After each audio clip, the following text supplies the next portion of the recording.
ఆదిలాబాద్ జిల్లాలో ఇన్ఛార్జి మంత్రి సూపల్లి కృష్ణారావు పర్యటన మంగళవారం హడావుడిగా సాగింది. నిర్మల్ నుంచి రోడ్డు మార్గంలో సాయంత్రం 4 గంటల ప్రాంతంలో ఆదిలాబాద్ చేరుకున్న మంత్రి సూపల్లి తొలుత స్థానిక పెన్గంగా అతిథి గృహంలో కలెక్టర్ రాజా షా, ఎమ్మెల్యేలు పాయల్ శంకర్, వెడ్మా బొజ్జు, అనిల్ జాదుబుతో కలిసి సమీక్ష నిర్వహించారు. వ్యవసాయం, ఆర్ఎండ్బి, పిఆర్, నీటిపారుదల శాఖల పరిధిలో జరిగిన నష్టాన్ని ఆరా తీశారు. శాశ్వత పరిష్కారం చూపేలా సమగ్ర నివేదికలు తయారు చేయాలని సూచించారు. సీఎం దృష్టికి తీసుకెళ్లి నిధులు మంజూరు చేసేలా చర్యలు తీసుకుంటానని భరోసా ఇచ్చారు.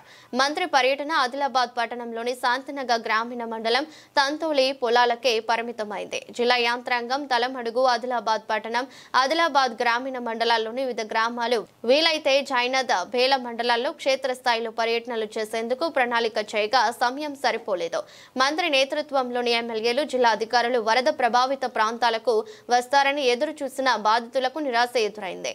వరద బాధిత ప్రాంతాల పరిస్థితిపై ప్రభుత్వ శాఖల వారీగా అధికారులతో ఓపికగా మంత్రి సూపల్లి ఆరా తీసిన తీరుపై ప్రశంసలు కురిశాయి. పంటలు కోల్పోయిన రైతులు, నిర్వాసితులైన పేదలు ఆధైర్యపడొద్దని ప్రకటించిన తీరు బాధితుల్లో గుండె ధైర్యాన్ని నింపేలా ఉందనే అభిప్రాయం వ్యక్తమైంది. సాయంత్రం 6 గంటల తర్వాత కూడా ఆదిలాబాద్ పట్టణంలోని శాంతినగర్, ఆదిలాబాద్ గ్రామీణ మండలం తంతోలిలో పర్యటించి కొంతమంది నిర్వాసితులతో మాట్లాడారు. ఈ వరదల కారణంగా జిల్లాలో ముఖ్యంగా ఆదిలాబాద్, నిర్మల్, అట్లాగే ఆసిఫాబాద్ జిల్లాలో ఎక్కువ నష్టం జరిగింది. ఈ నష్టం కూడా వివిధ రూపాల్లో, వరద మూలంగా పొలాలు మునిగిపోయి పంటలు నష్టపోయిన రైతాంగం ఉన్నారు. వరదల మూలంగా పశు సంపద నష్టం జరిగింది ఉంది. వరదల మూలంగా పంచాయతీరాజ్ రోడ్లు, ఆర్ఎండ్బి రోడ్లు కూడా దెబ్బతిన్నాయి. అట్లాగే అక్కడక్కడ చెరువులు, గుంటలకు, కాలువలకు గడ్లు పడి తెగిపోయినాయి.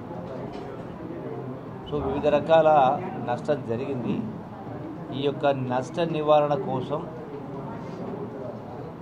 ఈనాడు రాష్ట్ర యంత్రాంగం, జిల్లా యంత్రాంగం కూడా, అట్లాగే ప్రజాప్రతినిధులు కూడా ప్రజల పక్షం ఉండి తమ వంతు ప్రయత్నాలు చేసే కార్యక్రమం చేస్తూ ఉన్నారు. సమాచారం తెలిపించి ఏర్పాటు చేస్తూ ఉన్నారు. ఈ వ్యవసాయానికి సంబంధించి కానీ, రోడ్లకు సంబంధించి కానీ, ఇరిగేషన్ ట్యాంకులకు సంబంధించి కానీ, అట్లాగే ఇసుక మేటలు పెట్టినటువంటి పొలాలు ఉన్నాయి. సో వీటన్నిటికి సంబంధించి సమగ్ర సమాచారం సర్వే చేయించి, ఎన్యూమరేషన్ చేయించి, రైతు వారీగా సమాచారం తెప్పించి టోటల్గా వీళ్లకు ప్రభుత్వ పరంగా ఉన్నటువంటి చట్టాల ప్రకారం, జీవుల ప్రకారం వాళ్ళకు సహాయం చేయడానికి ఆ యొక్క ఎన్యూమరేషన్ చేయించేట్టు ఏర్పాటు చేస్తూ ఉన్నాం.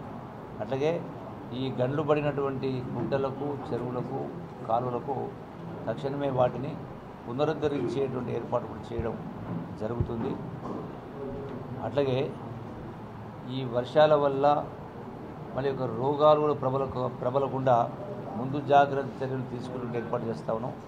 అట్లాగే విద్యుత్ స్తంభాలు కూడా విరిగిపోయి, వైర్లు తెగిపోయి, ట్రాన్స్ఫార్మర్లు పోయి రైతాంగాన్ని కూడా ఇబ్బంది పడతారు. వాటిని కూడా తక్షణమే రెస్టోర్ చేసి ఆ రైతులు పంటలు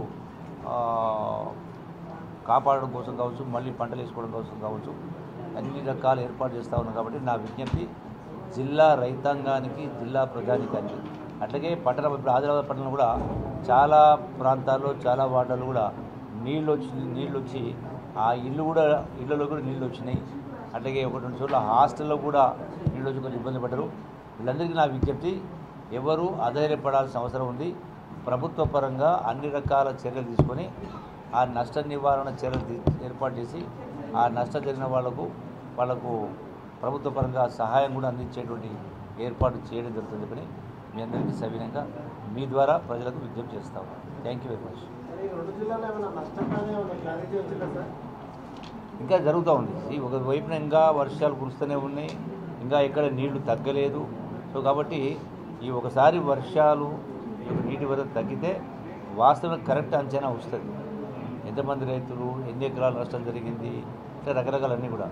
సో ఒక 3-4 రోజులు అయితే ఈ వరద తీవ్రత తగ్గితే అవన్నీ కూడా చేసి ఏర్పాటు చేస్తాం. Okay, thank you.